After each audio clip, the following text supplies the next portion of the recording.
Сәлеметсіңдер ме, балалар? Бүгінгі біздің тақырып құмырсқаның илеуі. Тема нашего урока муравейник. Бүгінгі сабақта құмырсқаның тірлігі және пайдасы туралы оқисың. Сегодня на уроке ты познакомишься с жизнью муравьев и их пользе. Жаңа сөздер. Илеу муравейник, дернәсіл личинка, аналық самка, жұмысшы рабочий, аталық самец. Балалар, бұл құмырсқалар. Это муравей. Құмырсқалар дүниеге қалай келеді? Как они появляются на свет? Қане, көрейік. Давайте посмотрим. Аналық құмырсқа, самка, муравьев жұмыртқа тастайды. Ол жұмыртқадан дернәсіл пайда болады. Дернәсілден қуыршақ пайда болады. Қуыршақтан құмырсқалар пайда болады. Жұмысшы құмырсқа, аталық құмырсқа және аналық құмырсқа. Балалар, осылай құмырсқалар дүниеге келеді. Таким вот образом, ребята, появляются на свет муравьи. Жақсы, балалар. Келесі тапсырма. Сөйлесейік, ізденейік. Давайте поговорим и найдем ответы на данные вопросы. Құмырсқаны көрдің бе? Видел ли ты муравьев? Ол қандай жәндік? Дене тұрпаты қандай? Как он выглядит? Құмырсқаның қанша көзі, қанша аяғы бар? Құмырсқаның илеуін көрдің бе? Видел ли ты муравейник? Құмырсқаның пайдасы қандай? Какова его польза? Балалар, мұқият ойланайық. Давайте внимательно подумаем. Сұрақтар жеңіл, вопросы легкие.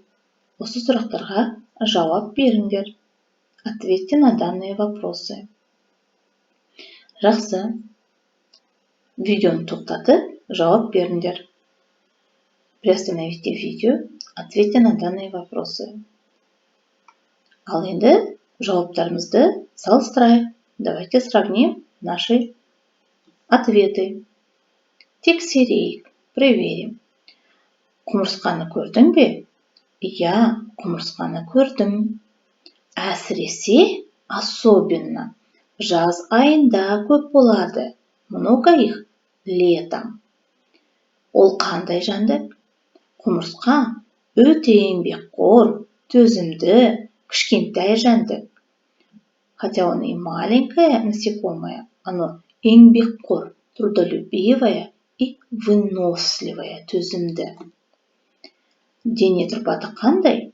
Балалар, қараңдаршы, денесі қандай? 3 бөліктен тұрады, е? 3 бөліктен, из 3 частей. Бірінші бөлігі басы, екінші бөлігі көкірегі, туловища, и үшінші бөлігі құрсақ, брюшная полость. Құмырсқаның қанша көзі және қанша аяғы бар? Қанеке, балалар? Оның 3 жұп аяқтары бар және 2 көзі бар. 3 жұп. Жұп переводится пара. 3 пары ног и глаза. 2 көзі бар. 2 глаза. Құмырсқаның илеуін көрдің бе? Ребята, вы видели муравейник? Құмырсқаның илеуін жазда көрдім. Летом. Правильно, балалар, е? Құмырсқаның пайдасы қандай? Вспомните, ребята, об этом мы с вами говорили на прошлом уроке. Өткен сабақта біз құмырсқаның пайдасы туралы айтқанбыз. Құмырсқа топырақты зиянды жәндіктерден қорғайды. Он защищает почву от зиянды вредных насекомых.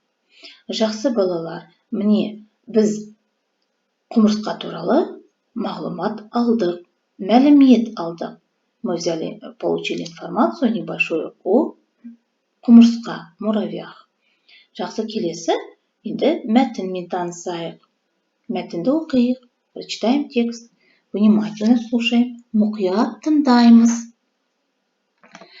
Әрбір илеуде аталық, аналық, жұмысшы және жауынгер құмырсқалар болады. Әлі өспеген құмырсқалар жұмысшы құмырсқалар деп аталады. Олар илеудегі ауаны, воздух, ылғалды, влажность реттейді, регулирует. Аналық құмырсқалар кейде 20 жылға дейін тіршілік етеді, живут. Құмырсқалар илеуін қураған өсімдік сабақтары мен жапырақтарынан жасайды. Бір илеудегі құмырсқалар тәулігіне 30 мыңға дейін жәндікті жояды. Олар зиянды құрттармен қоректенеді. Қазіргі кезде құмырсқа дернәсілінен дәрілер дайындайды. Ғалымдардың айтуынша, құмырсқалар жұқпалы аурулармен ауырмайды.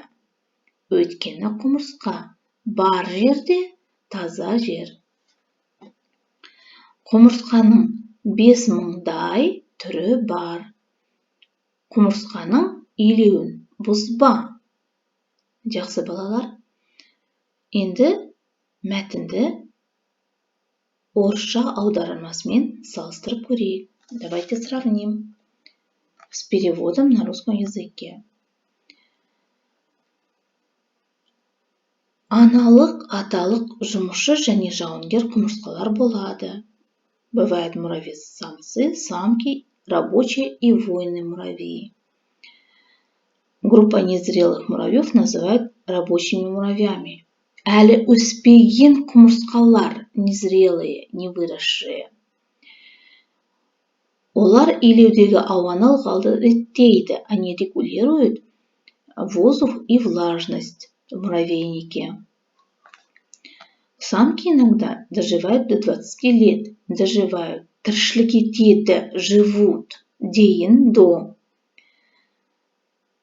Муравей делает муравейник из высохших стебелей, қураған өсімдік, высохшие стебли и листьев, жапырақтардан жасайды.